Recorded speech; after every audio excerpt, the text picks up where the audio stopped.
আমি সব তো একবারও বলি নাই, আপনি কেন ইন্টারফেয়ার করলেন এখানে? সেই দিন কি আছে নাকি আর? আপনি খুব বাজে একটা কাজ করছেন। আপনি খোঁজ নেন বাংলাদেশে 100 মসজিদের ভিতরে 95 জন সভাপতি হয় সুদ নাইলে ঘুষের সাথে জড়িত। আমরা জেনে শুনেই কথা বলি, আমরা লাইবিলিটি নিয়ে কথা বলি। আপনি অন্তরে যদি দুনিয়ার ভয় থাকে, আপনি মসজিদের খতিব, আপনার অন্তরে যদি সভাপতির ভয় থাকে, সেক্রেটারির ভয় থাকে, আপনি তো সুন্দর ওয়াজ করতে পারবেন না। তো মসজিদের ভিতরে এই সভাপতি, বাংলাদেশের মসজিদগুলোতে অধিকাংশ সভাপতি দেখবেন রিটায়ার্ড পারসন, এলাকার ধনী মানুষ, সারা জীবন ঘুষ খাইছে, খাইয়া টাকার মালিক হইছে। এই টাকার মালিক আমারে বলতে দিতে হবে তো, ঠিক কথা বলার জন্যই তো আইছি। হ্যাঁ, আমি অধিকাংশ বলেছি, আপনি শুনেনি নাই কথা। হ্যাঁ, উনি তো শুনেই নাই, না শুনেই এই কারণে তো মাহফিলে হুজুররা ওয়াজ করতে পারে না। আমি একবারও বলি নাই সব, আমি বলছি অধিকাংশ। আপনি ইন্টারফেয়ার করাটা মোটেও উচিত করেন নাই। আপনি আমার সম্পর্কে আপনার ধারণা থাকা উচিত। আপনি মাহফিলের মুডটাই নষ্ট করে দিলেন। আমি সব তো একবারও বলি নাই, আপনি কেন ইন্টারফেয়ার করলেন এখানে? সেই দিন কি আছে নাকি আর? আপনি খুব বাজে একটা কাজ করছেন। কোনোদিন এই কাজ কোনোদিন কোনো ময়দানে করবেন না আপনি। অধিকাংশ আমি বলেছি। আপনি খোঁজ নেন বাংলাদেশে 100 মসজিদের ভিতরে 95 জন সভাপতি হয় সুদ নাইলে ঘুষের সাথে জড়িত। আমরা জেনে শুনেই কথা বলি, আমরা লাইবিলিটি নিয়ে কথা বলি।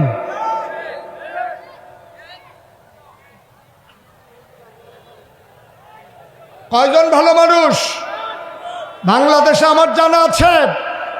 পৃথিবীর ইতিহাসে এমন কোন ইতিহাস নাই সরকার বদলের পরে 313 জন মেম্বার অফ পার্লামেন্ট, যেই জায়গায় আমলা কামলা, র্যাব, গোয়েন্দা, ঊর্ধ্বতন কর্মকর্তা সারা বাংলাদেশ থেকে এক যুগে পালিয়ে যায়, পৃথিবীর ইতিহাস নাই, শুধু বাংলাদেশ।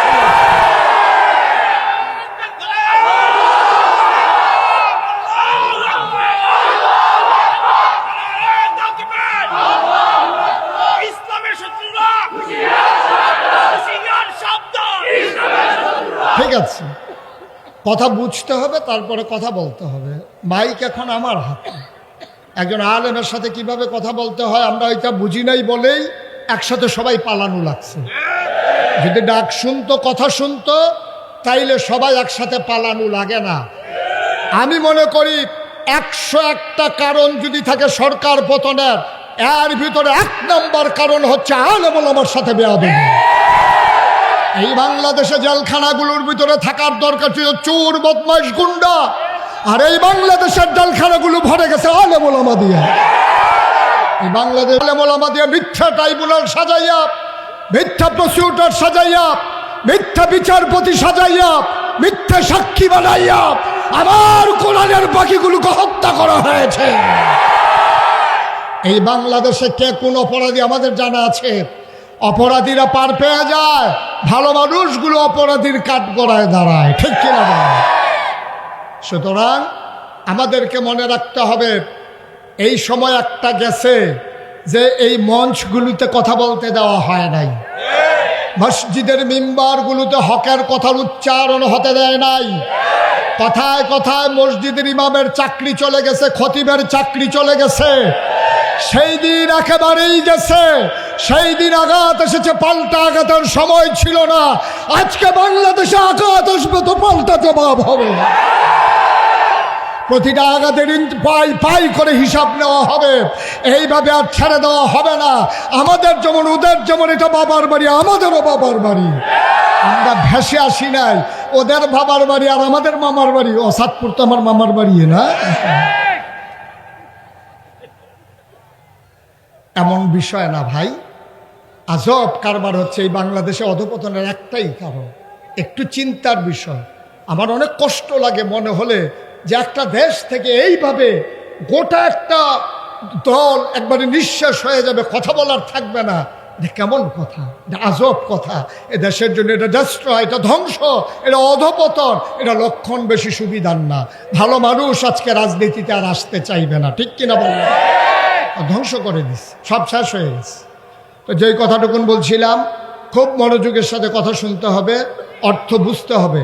আমার কথার গভীরতা কত এটা নিজে বুঝে হয় বুঝতে চাইবেন, নাহলে চুপ করে থাকবেন, আর যেন কোনো শব্দ না হয়। সবাই পড়ে না আমিন। বন্ধুগণ, আল্লাহ তাবারক ওয়া তাআলা এই কোরআনুল কারীম দিলেন নবী মুহাম্মদুর রাসূলুল্লাহ। নবীর নাম শুনলে কি পড়তে হয়?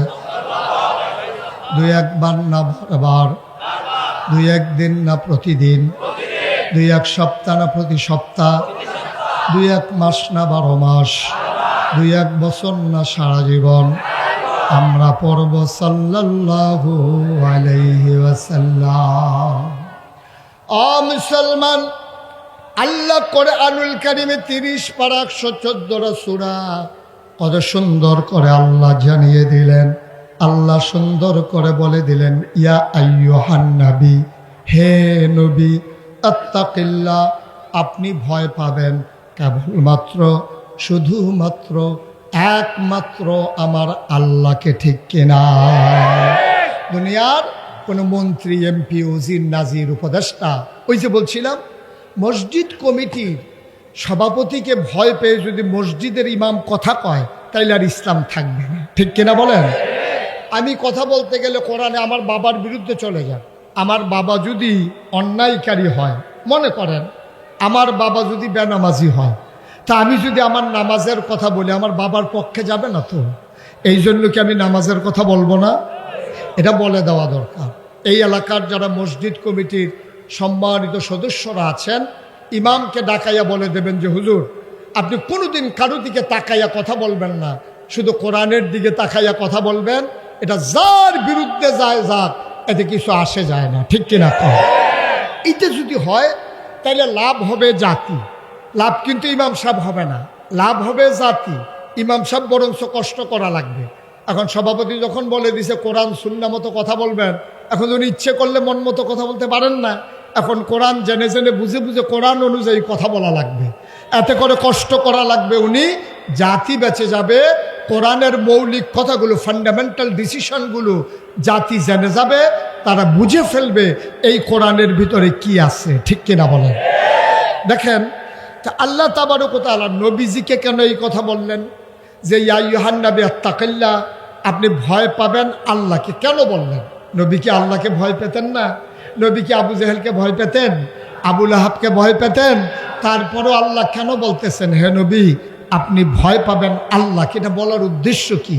বলার উদ্দেশ্য হচ্ছে, আপনি যেই পথে দায়িত্ব পালন শুরু করেছেন, এই পথ কুসুমাস্তীর্ণ নয়, এই পথ ফুল বিছানো নয়, এ পথ কণ্টকাকীর্ণ, এ পথ কাটা বেছানো। এ পথে চলতে গেলে মখমলের এই বিছানা থাকবে না, লাল গালিচা থাকবে না, এই পথে ফুল বিছানো থাকবে না, এই পথে থাকবে কাটা, এই পথে থাকবে ঝড় ঝঞ্ঝা। এই পথে চলতে গেলে মামলা হবে, হামলা হবে, জেল জুলুম নির্যাতন হবে, প্রয়োজনে জীবন দেওয়া যাবে, ঈমান দেওয়া যাবে না, ঠিক কিনা? এই জন্য আল্লাহ তার নবীকে রেডি করছেন। নবীকে বলছেন যে কুল, হে রাসূল আপনি বলুন, ইন্না সালাতি ওয়া নুসুকি ওয়া মাহইয়ায়া ওয়া মামাতি লিল্লাহি রাব্বিল আলামিন।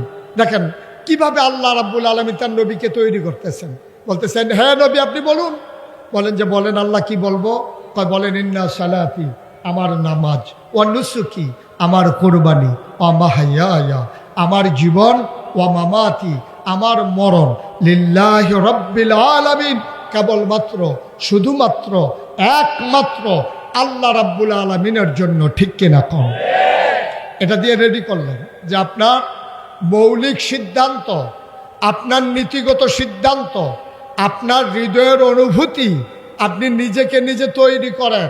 আপনি বুঝাইয়া দেন আমার যা কিছু, আমার ব্যক্তি জীবন, আমার পারিবারিক জীবন, আমার সমাজ জীবন, আমার রাজনৈতিক জীবন, আমার ইন্টারন্যাশনাল রিলেশন, আমার ব্যক্তি, আমার স্ত্রীর সাথে সম্পর্ক, আমার সন্তানের সাথে সম্পর্ক, আমার বাবার সাথে মায়ের সাথে সম্পর্ক, প্রতিবেশীর সাথে সম্পর্ক, দেশের সাথে দেশের সম্পর্ক, লিল্লাহি রব্বিল আলামিন, সকল কিছু শুধুমাত্র কেবলমাত্র একমাত্র আল্লাহ রাব্বুল আলামিনের জন্য। সুবহানাল্লাহ বলবেন না? এই আল্লাহ নবীকে যেটা শিখাইলেন এটার সাথে কি আমরা একমত? কথা বলেন একমত? আমার জীবন কার? আমার মরণ কার? সূরা তাওবার 111 নম্বর আয়াতে আল্লাহ আরো সুন্দর করে বলে দিলেন, ইন্নাল্লাহা ইশতারা মিনাল মুমিনিনা আনফুসাহুম ওয়া আমওয়ালাহুম বিআন্না লাহুমুল জান্নাহ।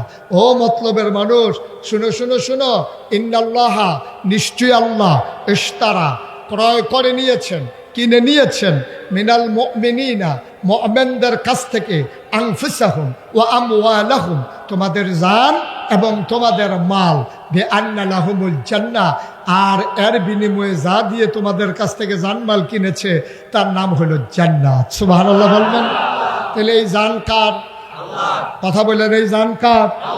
এই মাল কার? এখন আমাদের কাছে আছে, বলতেছি আল্লাহর, হইল কেমনে?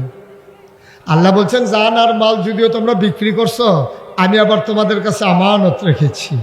এই জান তোমাদের কাছে আমানত, এই মাল তোমাদের কাছে আমানত। এখন যিনি জান আর মাল আমানত রেখেছেন, উনি যেই পথে চলে, যেই পথে চালাইতে বলেন, মাল আর জানকে ওই পথে চালানো, এইটাই যার কাছে আমানত রেখেছে তার দায়িত্ব। ঠিক কিনা বলেন? আমি যদি আমার এই খাতাটা ওনাকে দিই, ওনার কাছে দেওয়ার পর আমি যদি বলি যে আপনি প্রতিটা পৃষ্ঠা আলাদা আলাদা করেন, তা আপনি হয়তো বলবেন, দেখছো হুজুর ওনারে খাতাটা দিছে আর উনি পুরাটা খাতা ছিঁড়ে ফেলতেছে। যেহেতু আমি ওনার কাছে রেখেছি, উনি আমানতদার, আর আমি ওনার কাছে আমানত রেখেছি, আমি বলেছি টুকরা করেন, উনি আমানতদার হিসেবে এইটাই দায়িত্ব। আল্লাহ বলেছেন জান আমার, মান আলা আমার, তুমি হচ্ছে আমানতদার। সুতরাং আমি আল্লাহর হুকুম হচ্ছে তোমার জান ব্যবহার হবে আল্লাহর পথে, মাল ব্যবহার হবে আল্লাহর পথে, তোমার প্রতিটি স্লোগান হবে শুধু আল্লাহর জন্যে। ঠিক কিনা? তোমার কোনো মানুষের চাওয়া পাওয়ার হিসাব মিলানোর জন্যে তোমার কোনো স্লোগান হতে পারে না। তোমার একটা টাকাও আল্লাহর বিরুদ্ধে যায়, ইসলামের বিরুদ্ধে যায়, মসজিদের বিরুদ্ধে যায়, মাদ্রাসার বিরুদ্ধে যায়, আলেম ওলামার বিরুদ্ধে যায়, একটা টাকাও সেই পথে খরচ করার মুসলমানের জন্য হারাম, হারাম, হারাম। ঠিক কিনা বলেন? আপনি মুসলমান, আপনার অর্থ সম্পদ ইসলামের বিরুদ্ধে, আলেমের বিরুদ্ধে, মসজিদ মাদ্রাসার বিরুদ্ধে খরচ করতে আপনি পারেন? কথা বলা পারেন? আপনি খরচ করতে হবে শুধু আল্লাহর জন্য, যেহেতু সব আপনি আল্লাহর কাছ থেকে আমানত। এই জন্য আল্লাহ বলছেন, হে নবী, আপনি কি ঠিক করে নিয়েছেন? বলল যে হ্যাঁ। তাইলে এবার ইত্তাকিল্লাহ, আপনি ভয় পাবেন আল্লাহরে। কারণ আবু জেহেল, আবু লাহাব, উতবা, সাইবা টিটকারি মাসবে, মস্কারা করবে, পাগল বলবে, জিনে ধরবে বলবে। আপনি যদি অস্থির হয়ে যান, আপনি যদি তাদের ভয়ে ভীত সন্ত্রস্ত হয়ে যান, তাহলে এই জমিনেতে আল্লাহর দিন থাকবে না। এজন্য আপনাকে কথা বলেই যেতে হবে, পক্ষে যাক আর বিপক্ষে যাক। আমি মুশতাক ফৈজি, খুব খেয়াল করে শোনেন, নাগাইশের পীর সাহেব, আমি মুশতাক ফৈজি। এখন যদি শুধু জিকির করি, সবগুলা মানুষ আপনারা অস্থির হয়ে যাবেন যে মাশাআল্লাহ হুজুরের জিকির কত সুন্দর, মনে হয় বাতাস জিকির করে, মনে হয় গাছে জিকির করে। ওই বিদেশি সন্তানের মায়েরা আমার জন্য আতর পাঠাবে, বিদেশি বাবারা আমার জন্য দেশি মুরগার ডিম সিদ্ধ করে নিয়ে আসবে, কার ঘরে সকালে দাওয়াত খাবো সিরিয়াল পরে যাবে। আমি যদি কলমা শরীফের জিকির করি, সবাই মিলে খুশি, আমার প্রশংসায় পঞ্চমুখ। অথচ ১৫০০ বছর আগে নবী যখন সবাইকে ডেকে বললেন, কৌলু লা ইলাহা ইল্লাল্লাহ, তোমরা সবাই পড়ো লা ইলাহা ইল্লাল্লাহ, বলার সাথে সাথে কাফেরেরা খুশি না বেজার? তো মুশতাক ফৈজি জিকির করলে হাদিয়া পাওয়া যায়, মাছের মাথাটা, গরুর কলজাড়া, বিদেশি ফুতের টেহারা, প্রথম লাউডা, টাহি মাছ দিয়া, ভাপা ফিডা দিয়া, যা মন চায় কম্বলটা, হাদিয়ার অভাব নাই, টাকার অভাব নাই, সম্মানের অভাব নাই, দল মত নির্বিশেষে কয় উনি একজন ভালো মানুষ। তাইলে নবীজি লা ইলাহা ইল্লাল্লাহ কইলে সবাই রাগ হয়, মুশতাক ফৈজি লা ইলাহা ইল্লাল্লাহ কইলে তো সবাই খুশি হয়। তাইলে বুঝতে হবে কুসকুস কালা হয়।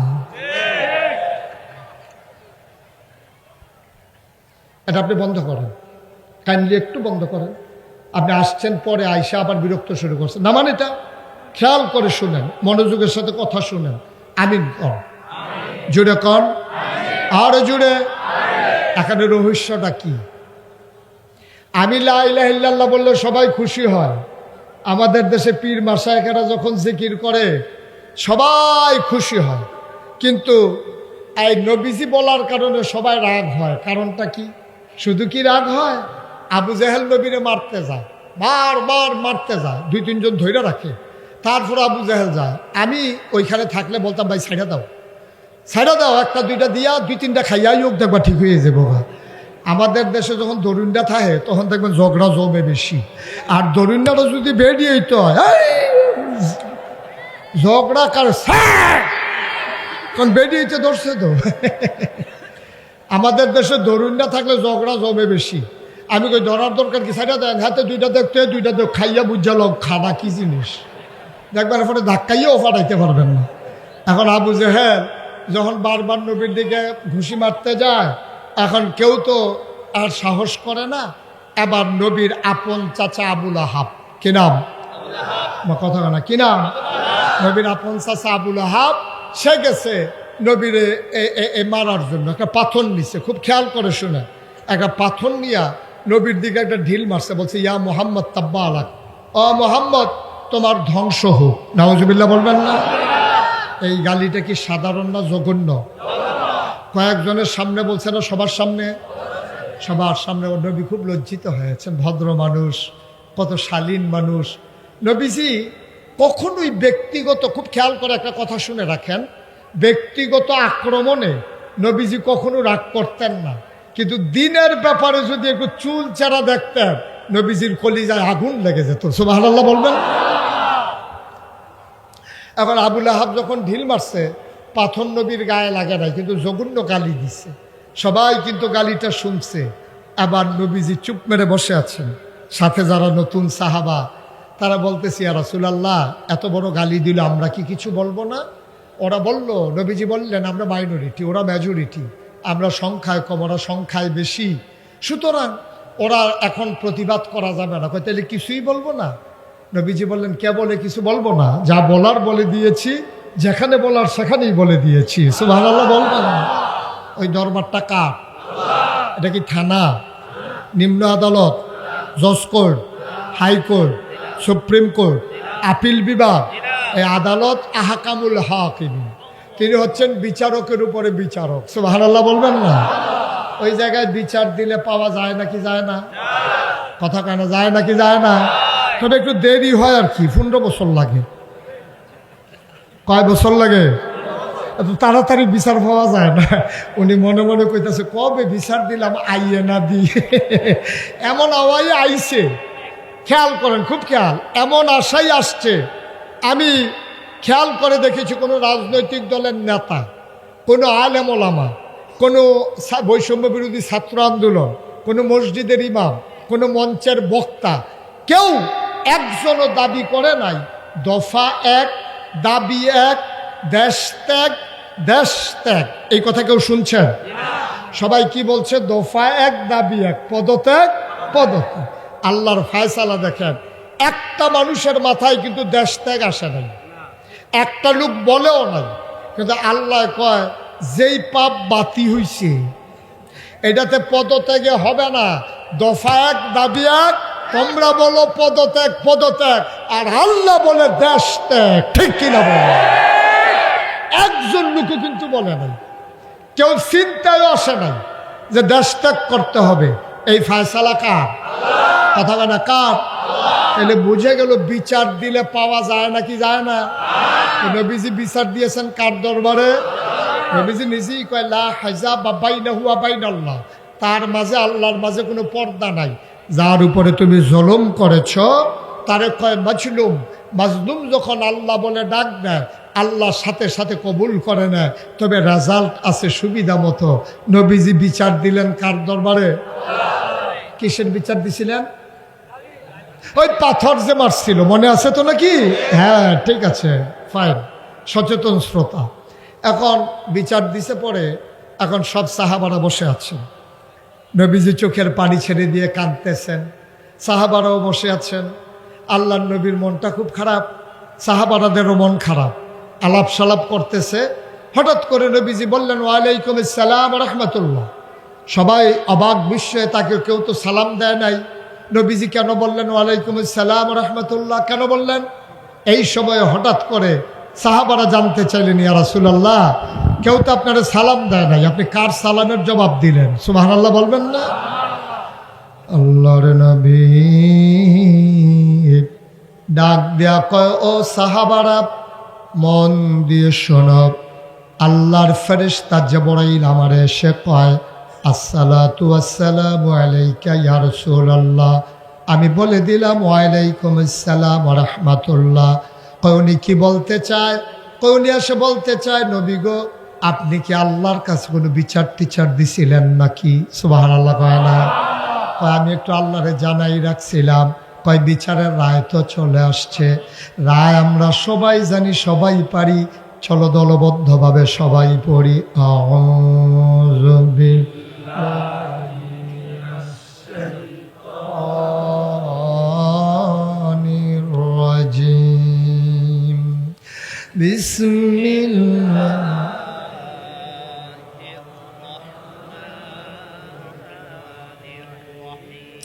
তাব্বাত ইয়াদা আবি লাহাব ওয়া তাব, মা আগনা আনহু মালুহু ওয়া মা কাসাব, সায়াসলা নারান যাতা লাহাব ওয়া ইমরাআতুহু হাম্মালাতাল হাতাব, ফি জিদিহা হাবলুম মিন মাসাদ।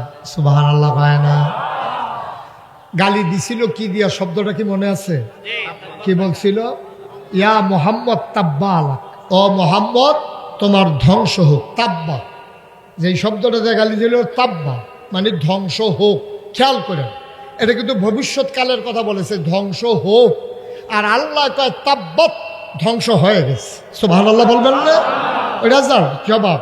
ইয়াদা, দুই হাত, আবি লাহাব, আবু লাহাবের, ওয়াত্তাব, এমন ধ্বংস হইছে, কবিরাজের বাড়িতে নিয়া ফাতা ফেসাইয়া ছড়ি বানতে পারবা, প্লাস্টার করতে পারবা ট্রমা সেন্টারে, কিন্তু এমন গুড়ার গুঁড়া হইছে আর জোড়া লাগবে না। সুবহানাল্লাহ বলবেন না? এই কথা কি মুশতাক ফয়েজিন না আল্লাহ? ওই যে তাব্বাত ইয়াদা যেই শব্দ দিয়ে গালি দিছে, এই শব্দ দিয়ে জবাব দিছে। ধ্বংস হয়ে গেছে দুই হাত। এখানে একটা চিকন কথা আছে, আপনার সচেতন মানুষ সবাই বুঝবেন। এই যে আবু লাহাব ঢিল মারছিল পাথর দিয়ে, দুই হাতে না এক হাতে? আহা, কথা কয় না, দুই হাতে না এক হাতে? তো ঢিল মারলো এক হাতে, আর আল্লাহ কইতেছে ধ্বংস হয়ে যাক দুই হাত। তাহলে আল্লাহরা তো মাইক আছে দেখা যা ইচ্ছা তা কইব, এটা তো ঠিক না। এটা তো একটা বিচার হইলো, আল্লাহ তো ইনসাফ করে। তো এক হাত প্রয়োজনে ঘুরে ঘুরে ঘুরে লাভ, প্রয়োজনে এক হাতের উপরে ট্রাক্টার যাও, প্রয়োজনে যা মনে তো হাতুরে দিয়ে ফিডো কাম লাগলে, কিন্তু দুই হাত ধ্বংস হবে কেন? ঢিল মারছে তো এক হাতে। সুবহানাল্লাহ কয় না? ঢিল মারছে কয় হাতে? তো ধ্বংস হবে দুই হাতে। এই কথা বললো কেন? মুফাসসিরিনে কেরাম কয়, তোমাদের বুঝ মতো আল্লাহ চলে না, আল্লাহর বুঝ সাংঘাতিক বুঝ। সফলাফান যখন ক্রিকেটের বল করে, ক্রিকেট খেলতে গিয়ে বোলার যারা, তারা যখন বল করে, ডাইন হাতে বল করে, বাম হাত কি গামছা দিয়ে শরীরের সাথে বাইন্দা নেয়? আমার কথা না, বাইন্দা নেয়? তো এই ডাইন হাতে বল ধরে রাখছে, এখন দৌড় দেওয়ার সময় কি করে? করে না কি করে না? এক হাতে বল মারে, আরেক হাতে হেইও কয়, ঠিক কিনা কয়? এক হাতে বল করে, আরেক হাতে জোর দেয়। আবু লাহাবে এক হাতে ঢিল মারছে, আরেক হাতে জোর দিছে। মাছ ধরুন্নার যেই বাঘ, ডুলারা হুন্নার এই বাঘ, এই জন্য দুই হাত তামা তামা হয়ে যাবে, ঠিক কিনা? তাব্বাত ইয়াদা, ধ্বংস হয়ে যাবে দুই হাত। মুফাসসিরিনে কেরাম কয় তোমরা তো যা শুনো তাই বুঝো, কিন্তু এই শব্দের ভিতরে আরো আছে। যদিও আল্লাহ বলেছেন ধ্বংস হয়ে যাবে দুই হাত, এই দুই হাতের ভিতরে আছে 6 হাত। কয় হাত? কথা না, কয় হাত?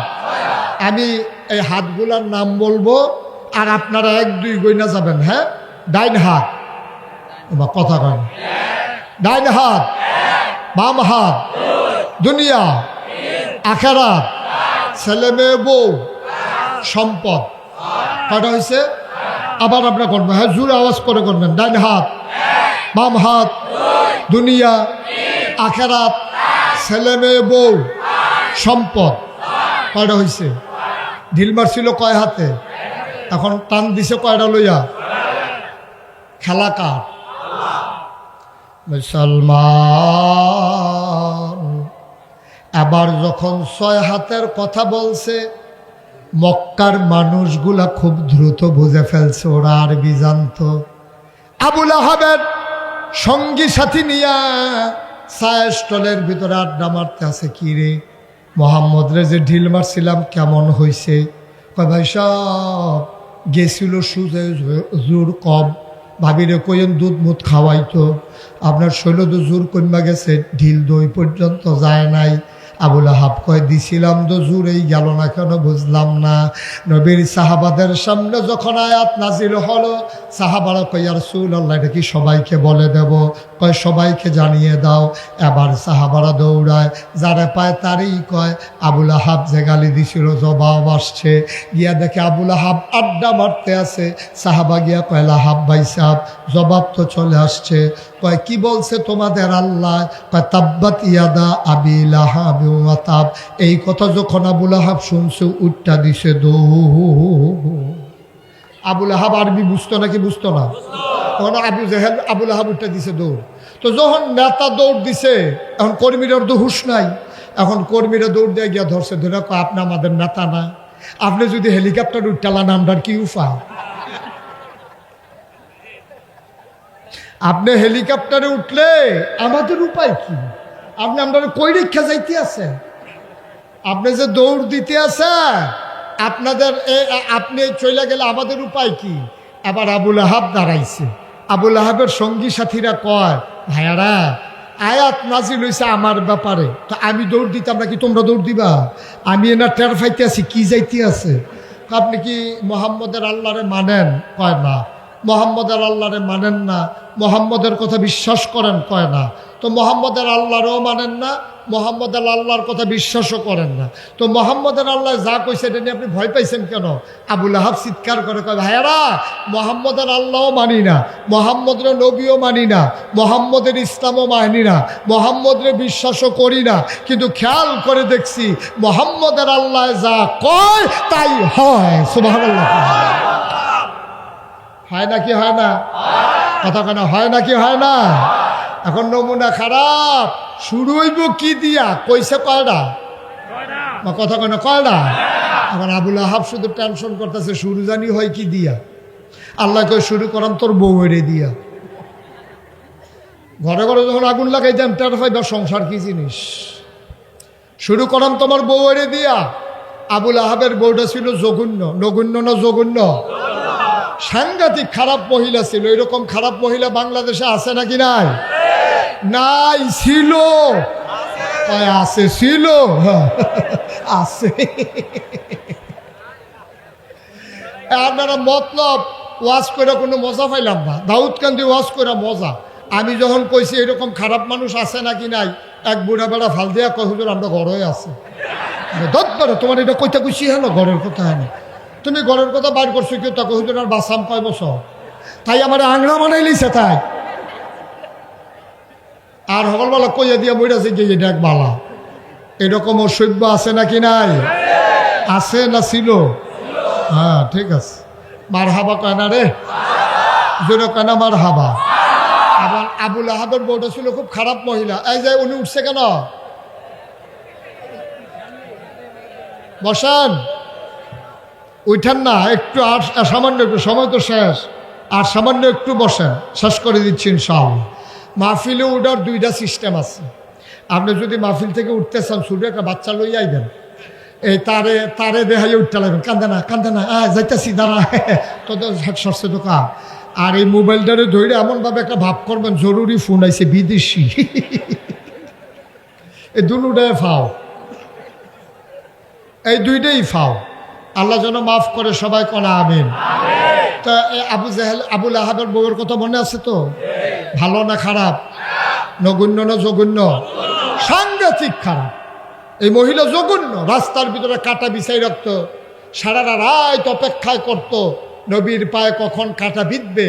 এই মহিলা অপেক্ষা করত নবীর দিকে। এই দরজা দিয়ে বের হইলে কাটা যখন বিঁধত, নবী যখন উফ বলে চিৎকার করত, খিলখিল করে চাচিয়ে হাসি দিয়া জানালা বন্ধ করত, নবীর কলিজা ফেটে যেত।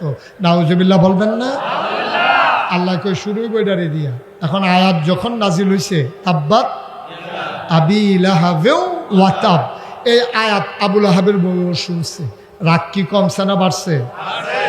আল্লাহর দর খুঁজা ফেনা মোহাম্মদ নবীজির তো পাওয়া যায়।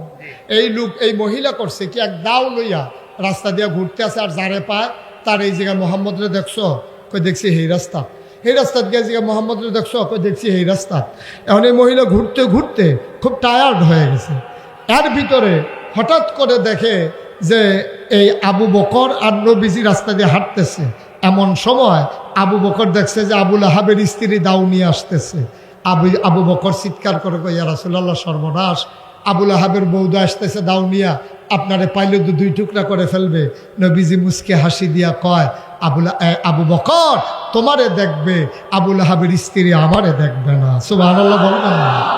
খেলা কার? ঠিক ঠিক আয়েশা নবীজি আর আবু বকরের সামনে দাঁড়াইয়া আবুল আহাবের স্ত্রী আবু বকরকে জিজ্ঞেস করে, এই তোমার লগেরটা কো, লগেরটা কো? নবীজি মুসকি মুসকি হাসে। পাশে দাঁড়ানো আইয়া জিগা, তোমার লগেরটা কো? আবু বকর মনে মনে কয়, দেখে না, লগে দিয়ে তো দাঁড়িয়ে রইছে। সুবহানাল্লাহ বলবেন না? চলে গেছে। পরে আবার এই মহিলার রাগ তো সারাটা দিন মোহাম্মদরে খুঁজছে, নবীজিরে তালাশ করছে, পায় নাই। মহিলা সাংঘাতিক রাগ হইয়া সন্ধ্যার সময় জঙ্গলে চলে গেছে, লম্বা এক রশি নিয়া গাছের কাটা কাটার জন্য, যে নবীর রাস্তায় আবার বেঁচে গেছে। একবারে গভীর জঙ্গলে বড় বড় লম্বা লম্বা সোজা সোজা কাটা কাইটা সবগুলোর একটা বস্তা বাঁধছে, রশি দিয়ে বান দিছে। আমাদের দেশে রশির একটা বান আছে, এটারে কয় হরখা গিট্টু। আপনাদের দিকে কি কয়? উমা, তো আমি তো চিন্তা করে কত গিরতাম, আপনারা আমরা দিয়ে খেয়ে দিই। এতক্ষণ ধরে ফাও চিন্তা করতে আছি, বুঝে না বুঝে। কি গিট্টু? হরকা গিট্টু। এখন একটু পার্থক্য আছে, গিট্টু গিট্টা, উনি এটা মনে করে দিছে গিট্টা। আচ্ছা, কোন টু আর টা এক মিলে কাছাকাছি। তো হরকা গিট্টু দিয়া এখন কাটাগুলারে যখন মাথায় উঠাবে, জঙ্গলের ভিতরে তো কোনো মানুষ নাই।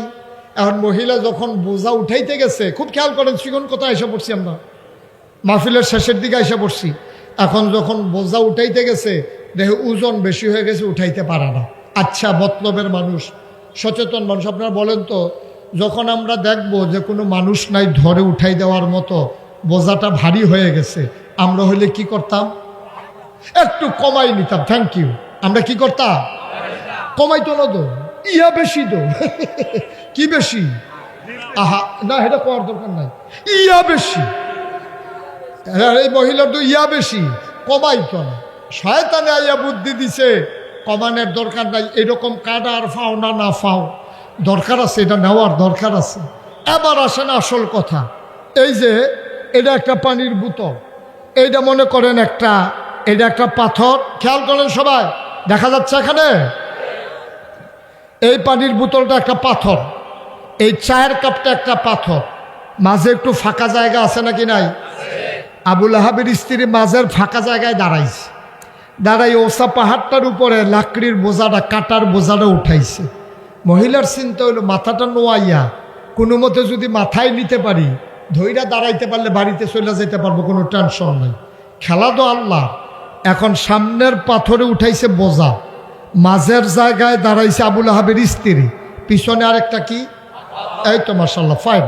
এখন আবুল আহাবের স্ত্রী মাথা নোয়াইয়া যখন ওই সামনের পাথর থেকে এমনি হাত দিয়ে গোড়ানি দিছে মাথায় তোলার জন্য, গৈরানি বুধ একটু জুড়ে পড়ছে, এই গৈরানির জুরের ঠেলায় মাথায় না পড়া ওই পাথর চলে গেছে, ওই বোঝা চলে গেছে পিছনের পাথরের পিছন দিয়া। আর কোন ফেরেস্তায় বুধ হরখার যে গুলটা, এই হরকা দিলে একটা গিট্টু বার হয় নাকি বার হয় না, এই গুলটা বুধ হয় ফেরেস্তায় ধরে রাখছে, এই গুল লাগছে গোলাপ।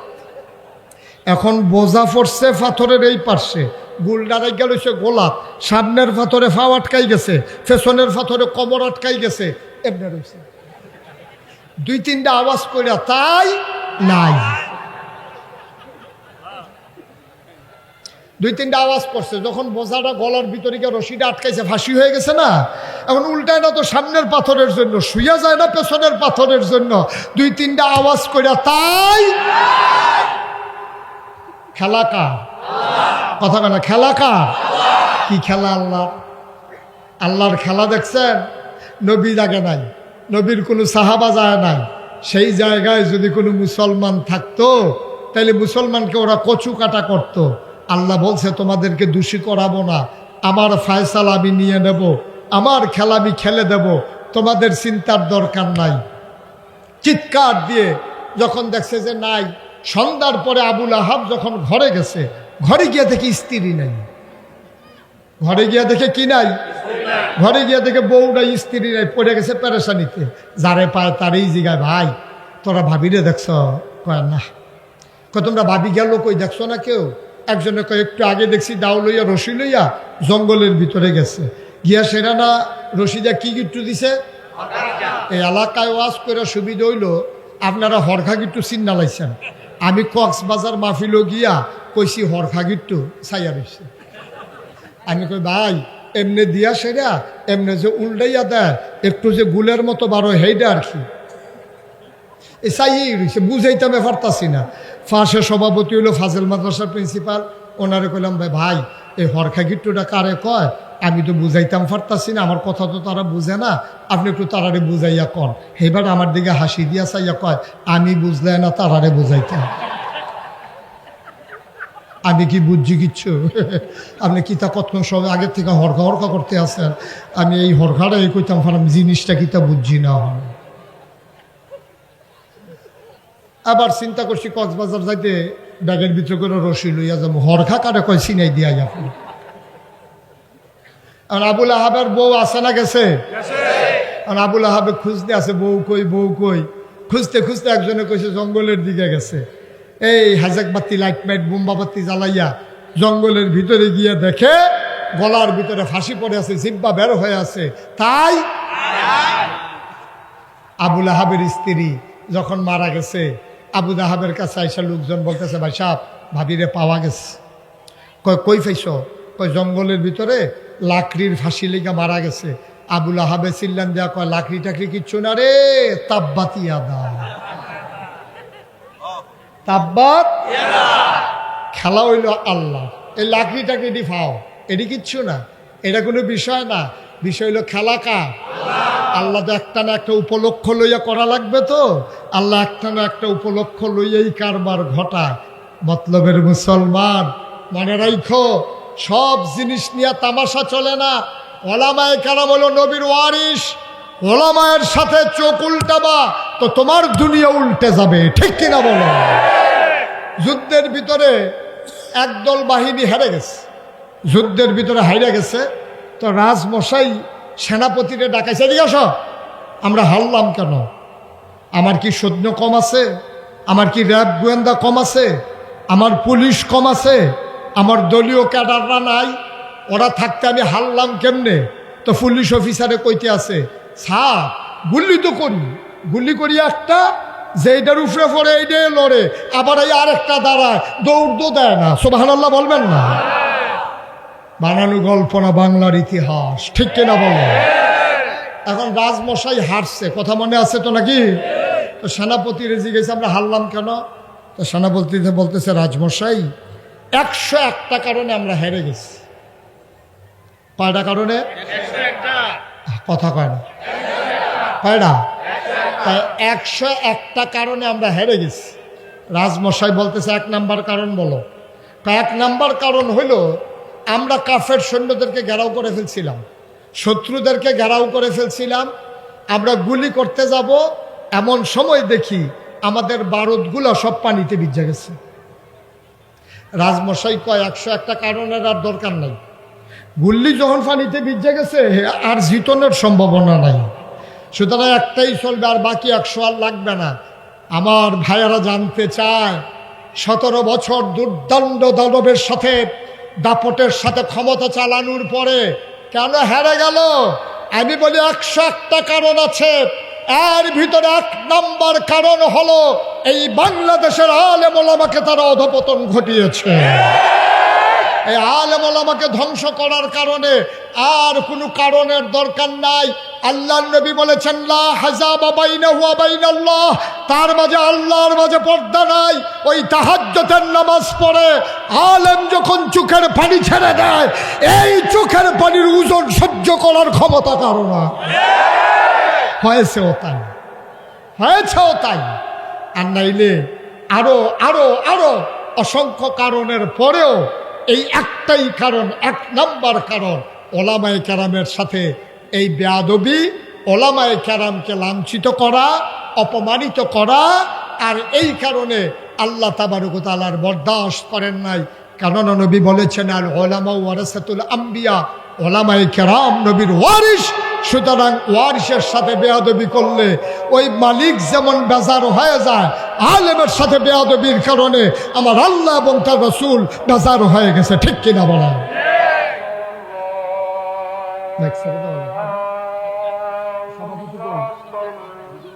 হুজুর কই?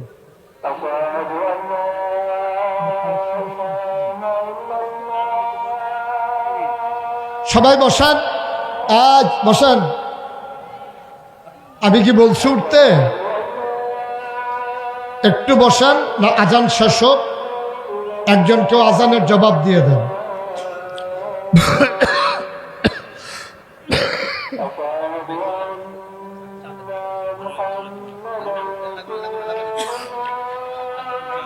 না লাগবে।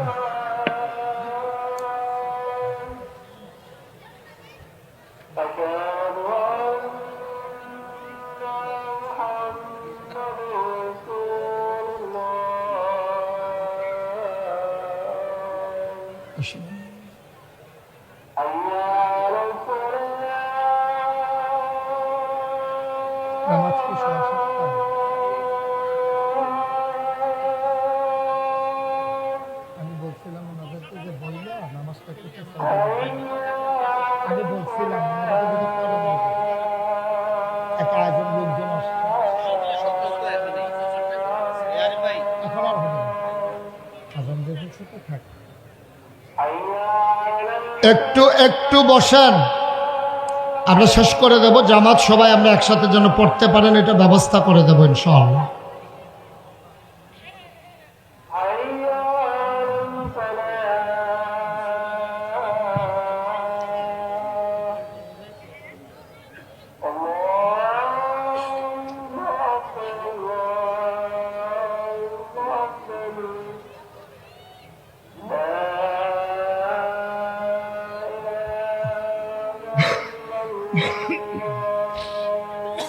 اللهم صل على سيدنا اللهم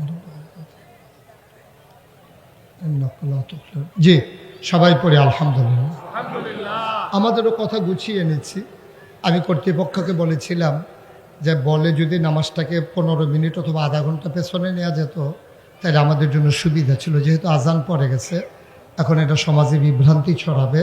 আমরা কথা তো গুছিয়ে এনেছি, তবে আমি আপনাদের সাথে ওয়াদাবদ্ধ। এত দূরে, যদিও মতলব চাঁদপুর কাছাকাছি, আমার জন্য একটু দূরে হয়ে যায়, আমার জায়গাটা ব্যাকওয়ার্ড। আমি সেই 1:30টার দিকে রওনা করেছি। আমার আস্তে আস্তে ছেলে বসো, আমার একটু দেরি হয়ে গেছে। রাস্তার ভিতর প্রচণ্ড জ্যাম ওই রাস্তাটাতে, মাঝে মাঝে নারায়ণপুর, তারপরে নায়ের বাজার, ওইগুলোতে প্রচণ্ড জ্যাম পড়ে, তো ওখানে আমার সময় একটু কিল হয়ে গেছে। তা আমি আবার এইটুক বলতে পারি, আমি আবার আসবো ইনশাআল্লাহ। এই যে কইলাম, আপনারা যদি কোন দাওয়াত দিলেন, অত তো খাইছি ধরো, যদি দাওয়াত দেন আর কি, ইনশাআল্লাহ আমি আবার আসবো, যত দূরেই হোক। আমি চেষ্টা করব সময় নিয়ে কথা বলার জন্যে। আমি তো সাধারণত 1.5-2 ঘন্টা আলোচনা করি, এর কমে আমার পোষায় না। মানুষকে একটা জিনিস বুঝাইতে গেলে একটু সময় নিয়ে, এটা তো আর আমার প্রফেশন না। আমি চেষ্টা করি উম্মাকে একটু জাগিয়ে দেওয়ার জন্য। তা আমি আল্লাহ তাবারক ওয়া তাআলা আমাদের সবাইকে কবুল করো। আপনারা যারা গিয়েছিলেন, কয়েকজন গিয়েছিলেন আমাকে দাওয়াত দেওয়ার জন্য। কে কে গেছিল এখানে আছে? মাশাআল্লাহ, ওনারা গেছিল, সৌজন্য ভদ্র মানুষ। তো ওনারা দেখে আসছে আমি গতানুগতিক কোনো পীর না। আমার দাদা আমারে যখন পীরালির দায়িত্ব দেয় আমি কেঁদেছি। আমি বলছি যে দাদা, আমার বড় ভাই আছে, আমার চাচারা আছে, আমার আব্বা ইন্তেকাল করেছেন, কিন্তু আমার বড় ভাই আছে, চাচারা আছে, সবাই থাকতে আমি কেন পীর সাহেব হব? আমি তো পীর সাহেব হতে চাই না। কয় কেন হতে চাও না? আমি বললাম বাংলাদেশে আমি পীর সাহেব দেখতে দেখতে অতিষ্ঠ।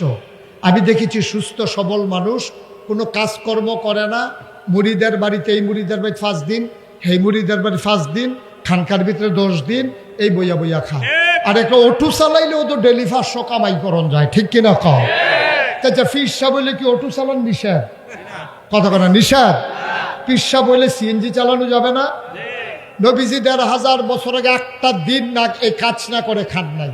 আহা, খন্দকের যুদ্ধে বড় পাথর পড়ে গেছে, খাল খনন করতে যাবে, বড় পাথর পড়ে গেছে খালের ভিতরে, এখন কেউ উঠাইতে পারে না। নবীজি বলছেন সবাই সরো, আমাকে দাও।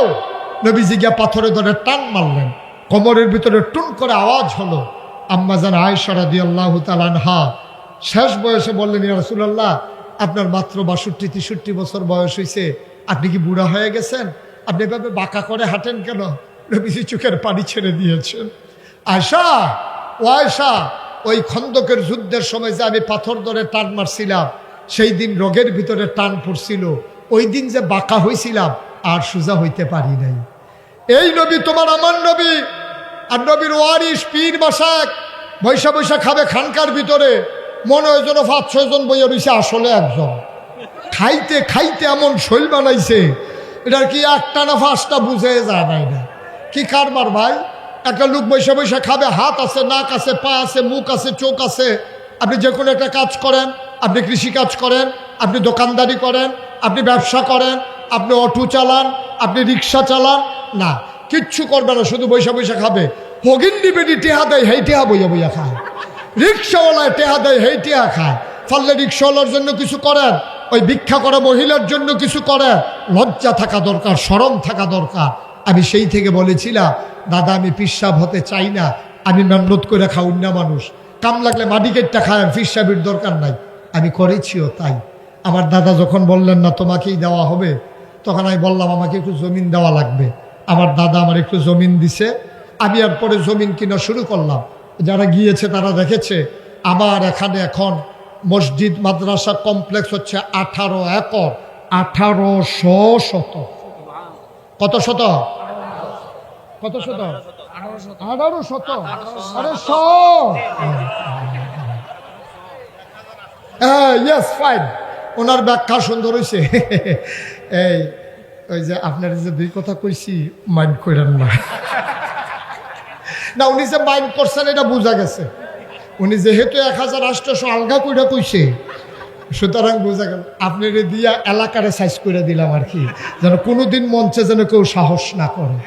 ঠিক আছে না কথা? Don't mind, excuse me, extremely sorry. হ্যাঁ ঠিক আছে, মারহাবা, ওকে ফাইন। আলহামদুলিল্লাহ বলেন, জোরে বলেন আলহামদুলিল্লাহ। তা আমি কিনলাম 1800 একর, আর 1800 শতক। আমার 10টা প্রতিষ্ঠান, খানকা, দাখিল মাদ্রাসা, নুরানি মাদ্রাসা, হাফিজিয়া মাদ্রাসা, দাতব্য চিকিৎসালয়, গণপাঠাগার, গবেষণাগার, ছাত্রাবাস, ইয়াতিমখানা, মসজিদ। আপনারা সবাই সোশ্যাল মিডিয়ার সুবাদে আমার মসজিদের কথা শুনে ফেলেছেন না? এই মসজিদগুলো বিশ্বময় আলোচিত হয়ে গেছে, কারণ আমি শুধু মসজিদকে মসজিদের ভিতরে সীমাবদ্ধ রাখি নাই। আমার নিচতলায় হাসপাতাল, দোতলায় 3 তলায় মসজিদ। আমার পরিকল্পনা হলো এই মসজিদে মানুষের শরীরের চিকিৎসাও হবে, মনের চিকিৎসাও হবে, ঠিক কিনা কম? নিচতলায় শরীরের চিকিৎসা, শরীরটা ভালো হয়ে উঠলে দোতলাত গিয়ে 2 রাকাত নামাজ পড়ে মনটার চিকিৎসা করে বাজ যাবো। এই বুদ্ধি ঠিক ওইভাবে ঠিক করছি। ফ্রি চিকিৎসা। আমার মসজিদের বাজেট করা হয়েছে প্রথমে 15, পরে ধরা হয়েছে 30 কোটি টাকা প্রাক্কলিত ব্যয় ধরা হয়েছে।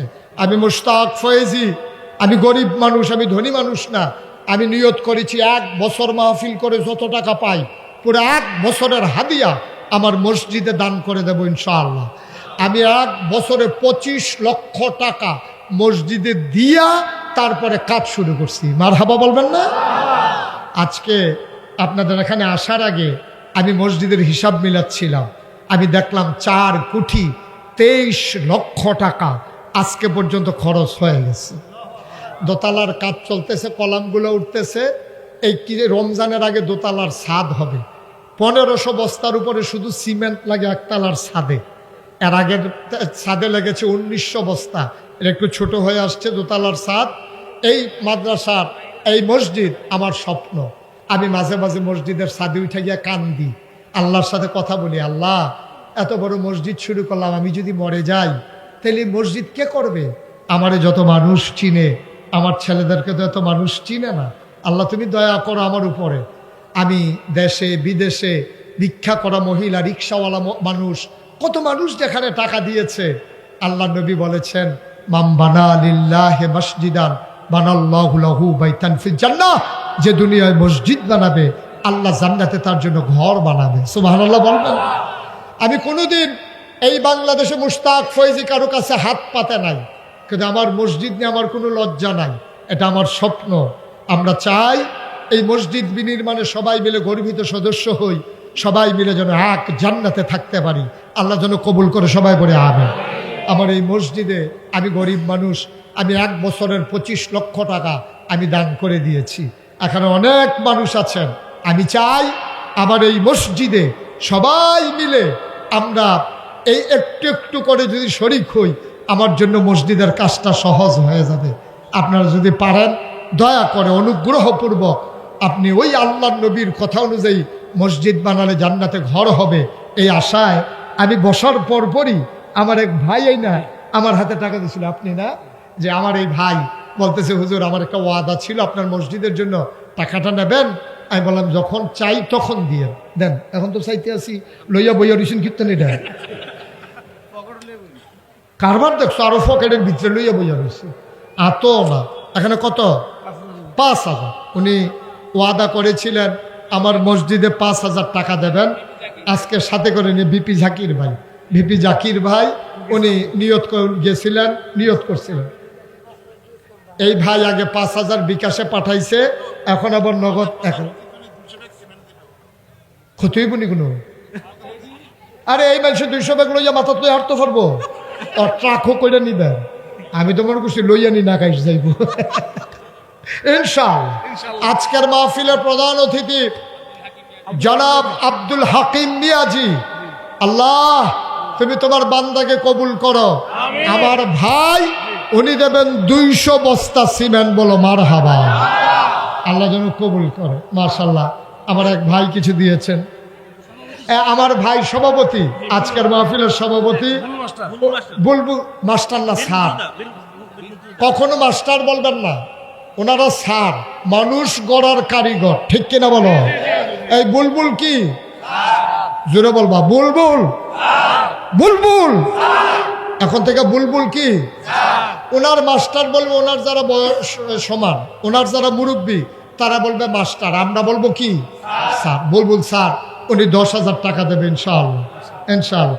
উঠার দরকার নাই, আপনার বসার, আমার ছেলেরা আসবে ইনশাআল্লাহ, ইনশাআল্লাহ। আপনার কাছে